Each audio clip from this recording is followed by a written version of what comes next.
We are back with another ranking. Listen, this is my foray into the tierverse. Today I'm going to be doing Doctor Who Season 1 side character tiers. Doctor Who Season 1, NuWho is, of course, a big moment in the show for me. So a lot of these characters until now, I'm looking at, their impact. Are they memorable? Do I remember their names? And the first thing. So that's kind of what I'm basing this off of. Not included are the Tylers, the family Tyler, as well as Mickey here, because I consider them to be a different category, and they will come later. But here we have, I guess, most of these are the main side characters that have gone on through season 1. Some have made repeated appearances within the season and in later seasons, but we're just focusing on what they've done in season 1. Starting off at the very top, the highest level is spin-off worthy. Listen, you had such a big impact. You had such a moment that I personally think that you deserve your own series. You deserve a Sarah Jane Adventures moment.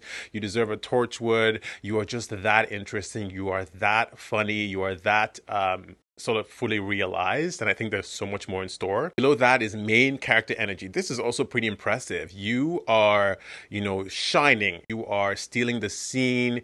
You have all your one-liners. Just everything about your presentation is not only memorable but impactful. Below that is you did your thing. You were there. You clocked in for the job. You did it and you left, and that's fine. Who? We do not remember you. You had some moment. There's some things we vaguely remember, but it's just not giving us what we needed. Final, at the bottom, you are the weakest link. Goodbye. Weakest link is you just didn't cut it. You did not have the impact you were supposed to have. Maybe you were just memorable for the wrong reason. Starting off here with, I'm going to be honest with you, I do not remember this character's name. Of course, I know he was in the finale two-parter, the weakest link game, and he ended up winning the game. I remember that part of it. Let me just say, I say I don't remember. I may not remember, and I have a tier named Who, but I remember most of these characters to a very high extent, just because I love watching the show, and I'm a historian of the show, whatever. But there's a different level to that, right? It's like, even though I remember a lot because I do watch and I do love, there's still a level of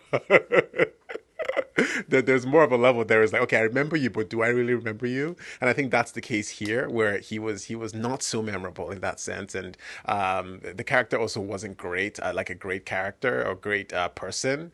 How he wanted to win and he didn't really care. He didn't believe that the Daleks were coming, and just I think he got what he deserved.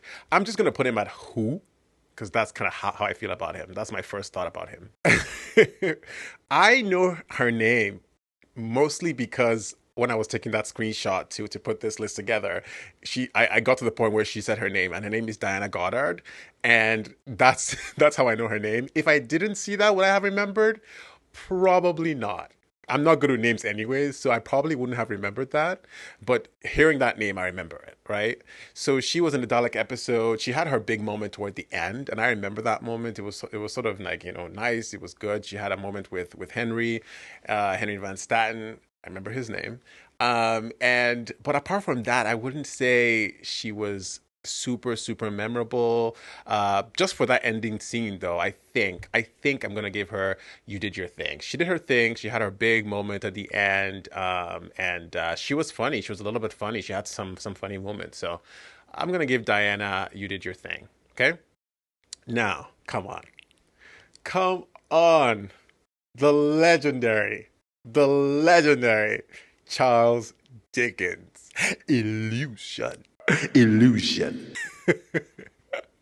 Probably one of my most favorite. I mean, at this point, you should know one of my most favorite lines in this show, or performances in this show. I think Charles Dickens doesn't need anybody to toot his horn, or he's already, of course, in the zeitgeist, and portrayed that way on the show, given the reverence on the show as well. So, but that performance by this actor, I had to say, still till now, I remember, I love, and it's just up there. You know what? I would watch a spin-off show with Charles Dickens, Uh, no, I know at the end of the episode, I know he was obviously believing a little bit more, but I would watch him being a companion on the show and him just not believing anything or being very kind of stubborn to everything that's going on. I would love that. It would be fun. So I'm gonna put him as spin-off worthy because he's just shows tickets, you know. Another one that I know her name because I was getting this together, and her name is Kathika. Kathika, you know, it was okay. It was okay. think that episode is not one of my favorite episodes. So in general, I think you know, she had a little bit more screen time than the other sort of employees in that episode. But she was, I think, the character wasn't super like kind of funny. Didn't have like as many kind of one-liners or whatnot. She had some, but not super memorable. Not something that sticks with me. But you know, she had some important scenes there, especially toward the end. So I'm just gonna give Kathika, you know, you did your thing. You were there, you did your thing, and that's it. Now, Adam. Okay, so this one is going to be interesting because Adam, I can't say Adam is not memorable. He was very memorable because he was one of the first people that was, I think, maybe one of the only people that was fired from the TARDIS that was said, hey, get out. And we stand by it, you know? So the character obviously was annoying. The character was all over the place and concerned for himself and all of that stuff. And it's funny because at the beginning we felt something for him. We're like, oh yeah, he seems kind of, you know, kind of nice, and Rose was, you know, sort of developing some affection for him, and then we soon find out that he's not the one, and that obviously comes in the next episode. But um, where would I put Adam on this list? I can't give Adam who because it's just not it wouldn't be true. I think I would give Adam I I don't think he did his thing. I think I'm going to put him on the weakest link. And okay, this is why I'll say it. I don't think a character like Adam shouldn't have been on the show. I think it's more like I despise the character. Despise is a wrong word. I don't. I'm not rooting for Adam, basically. So I'm putting him on the weakest link because I don't think I would give him "You did your thing." You did your thing. What thing did he do? He didn't do anything. But care for himself. Next up is Blonde the Slitheen. Now listen, Blonde, I believe, of course, is the most memorable of all the Slitheen that came through season one. And I thought that character was, of course, given the time to shine in Boomtown. But in the first episode, she still stood out. Like when she was laughing, you know, and having those moments, all the standoff with the doctor in the boardroom, all of that stuff. I thought every scene she was in, you remembered or you felt an impact from. I thought the actor was very just very solid in the acting and very realized in the role and the character. I really enjoyed Blonde. I really enjoyed Blonde. So I'm gonna give Blonde main character energy. Of all of them, I love that they brought her back specifically and gave her moment there. Moving on to Cassandra. Okay. So Cassandra was probably one of my favorite sort of moments of the whole season, in terms of, you know, side characters, villains, or just sort of like a character that was just so funny. It was earlier on in the season too, so this is the moment where I didn't even know what to expect. But it's just such a scene stealer. I mean, like this is a character that was literally a flat piece of skin, and that was enough to with all the one-liners. The writing was really cool. There wasn't all this facial. The whole thing was a face, but it wasn't all this like movement. It was just you know, eyes and mouth. And still, it was such a good characterization, so memorable, so funny. Bitchy trampoline. There were so many moments. Moisturize me, with acid. Just everything was just so good. The Britney Spears, so many lines that I will keep remembering. So I'm sorry, Cassandra deserves a spin-off show. Cassandra deserves to come back each and every time and continue fooling us around, and I will eat it up every single time. Who? Literally who? So I know her name is Suki again, just from putting this together, and just didn't have as much of a presence as Kathika, just with less screen time. She had a big moment with the gun though, with the big sort of like revelation that she was undercover, but that was it. That was it for her. So I just don't think she was up there with because with impact, right, on the episode. Nancy. See, Nancy, I really enjoyed Nancy. I thought Nancy was so fun. Now, of course, Nancy had a lot of time because she was in a two-parter and she had a good presence there, especially, the big revelation at the end that she was the mother. It was her. Are you my mummy? She was the mummy. And so it was sort of a big thing for her. And I thought the actor did a good job with that. Like, it was a complex role. That was a complex role for Nancy because she's so young, but she had to act like a character that was so much more mature than her age. And because of what she was doing, how she was taking care of the kids, all of that stuff, and also dealing with living in that time. And so, in the position that she was in, I thought that scene she had with that there was a scene she had, now I'm forgetting the other person in the scene, but that family, that guy, she stole that scene. She delivered those lines, everything. It was just such a nice characterization. I thought she was excellent. I'm going to give Nancy, honestly, main character energy. Main character energy, sorry. So this guy, he was in this Ladine two-parter, and I don't even I don't know his name, of course, but I think he was a minister that became the prime minister after the prime minister died, or acting prime minister. Listen, he was very funny. He was funny, and I thought.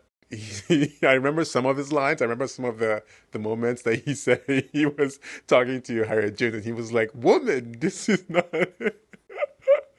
He said something about how she was not taking the moment.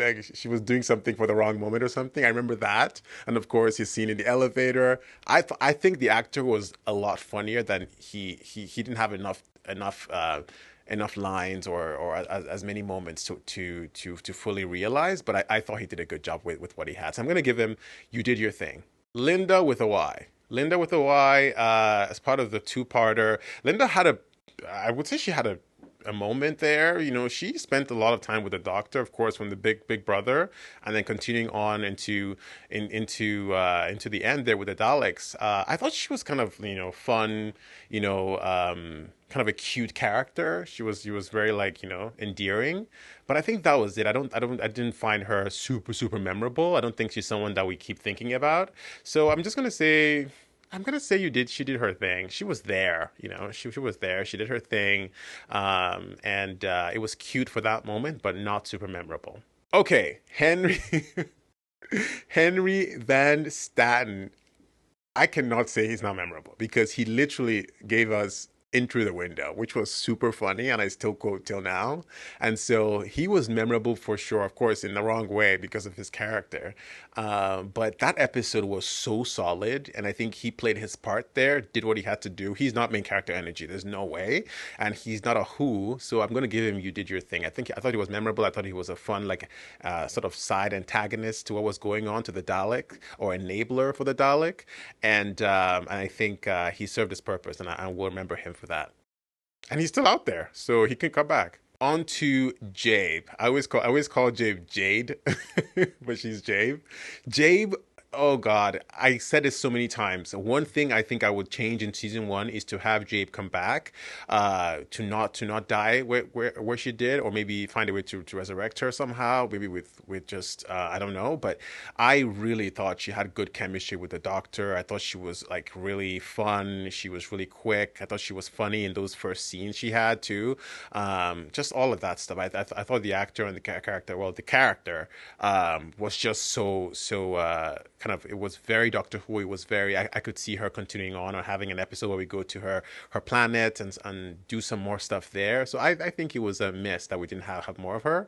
I thought it was great. So I think I'm gonna go with main character energy for Jabe. I think she stole her scenes. I think she had a very good moment there with the Doctor. She was, again, one of a few characters on this list who had close moments with the Doctor, and they were very impactful moments. Led to emotional scenes, or emotional reactions from the Doctor when she mentioned who he was, and mentioning the Time One, all of that stuff. So I give her main character energy. I would love to see more from this character. Gwyneth or Gwen Cooper, who has made a comeback since then. But I thought The Unquiet Dead was one of those episodes where like I look back on it fondly, and I look back on this character fondly as well.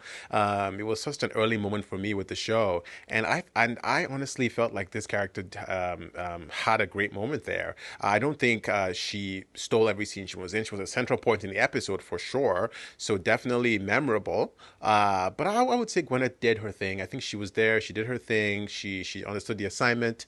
But I don't see her as sort of like, oh, she was the main thing. She stole the show. No. But I enjoyed her. I enjoyed her.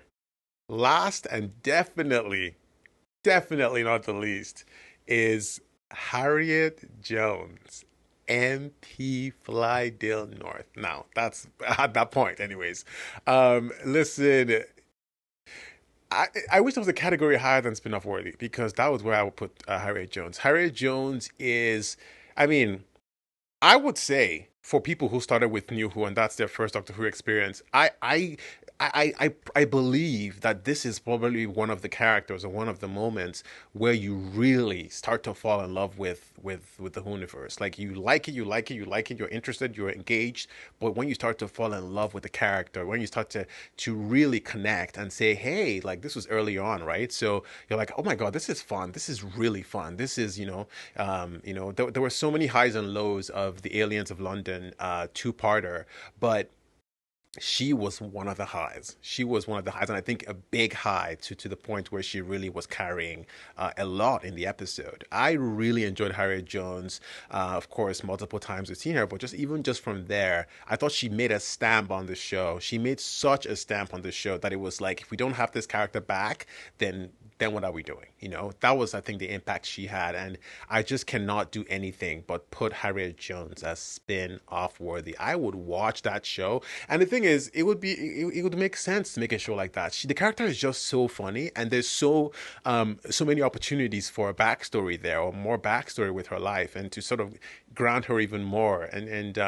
But yeah, I thought I was so happy she got a two-parter because she deserved it, and I was so happy she got such a big moment too in the second part. I've fallen in love with Harriet Jones, and I just can't wait for more and more from. I mean, we know what's happening now with where I am with the show, but I would love to see her again. I would love to see her in some way, shape, or form. Flashbacks, anything, I'll take it. I love that character so much. But yeah, definitely spit off worthy. Well, and there you have it. I'll be back with more tier rankings. I want to do this for various aspects of each season. So maybe like villains and other stuff. And then I'll do cross a season or a cross season list as well. So look out for more. Thanks for watching. See you on the next ranking.